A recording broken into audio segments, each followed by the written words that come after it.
500 টাকার দ্বিগুণ ইন্টারনেট দেবার ঘোষণা আসার ঠিক দুদিনের মাথায় এবার ইন্টারনেটের দাম 10% কমানোর ঘোষণা দিয়েছে বেসরকারি ডাটা এবং ট্রান্সমিশন পরিষেবা প্রদানকারী প্রতিষ্ঠান সামিট কমিউনিকেশনস। এর ফলে গ্রাহকরা যেমন কম দাম ইন্টারনেট পাবেন, তেমনি আইএসপি প্রতিষ্ঠানগুলোর উপরও চাপও কমবে। সামিট বলছে, সরকারি উদ্যোগকে সমর্থন করতে এবং আইএসপি প্রতিষ্ঠানগুলো যাতে উন্নত মানের ইন্টারনেট সাশ্রয়ী দামে সরবরাহ করতে পারে, সেজন্যই এই উদ্যোগ। বিস্তারিত প্রতিবেদনে।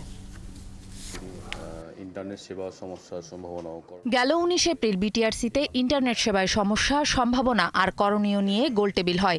সানবিট সব দিবে সামাল। সানবিট ম্যাজিক প্রেস ডিশওয়াশিং এর মাথা ঘোরানো সলিউশন।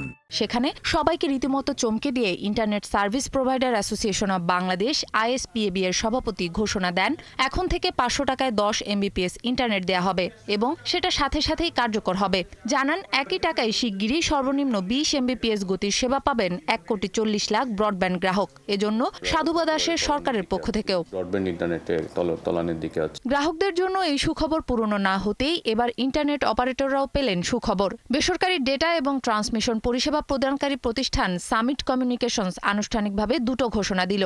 প্রথমত, ইন্টারনেটের দামে 10% ছাড়, একই সাথে nation wide telecommunication transmission network NTTN এর জন্য 15 থেকে 20% পর্যন্ত ছাড় দেওয়া হবে।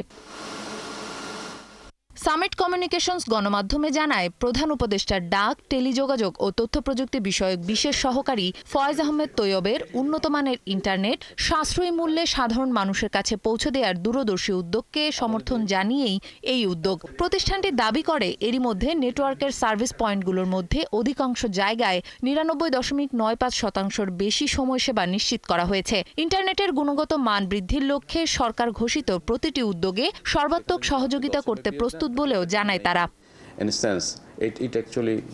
ওদিকে সামিট কমিউনিকেশনসের আরেক সহযোগী কোম্পানি ফাইবার অ্যাট হোম এই প্রয়াসে ইন্টারন্যাশনাল টেরেস্ট্রিয়াল কেবল ITC charge 10%, international internet gateway IEG charge 10% এবং nation wide telecommunication transmission network NTTN charge 15% কমানোর ঘোষণা দিয়েছে।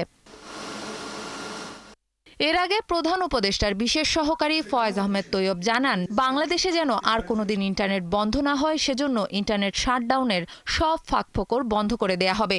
এছাড়া সাইবার সুরক্ষা অধ্যাদেশে ইন্টারনেটকে নাগরিক অধিকার হিসেবেও স্বীকৃতি দেওয়া হচ্ছে বলে জানান তিনি। যদি 3000 লোককে সার্ভ করেন, তানহা জুলিয়া, 71।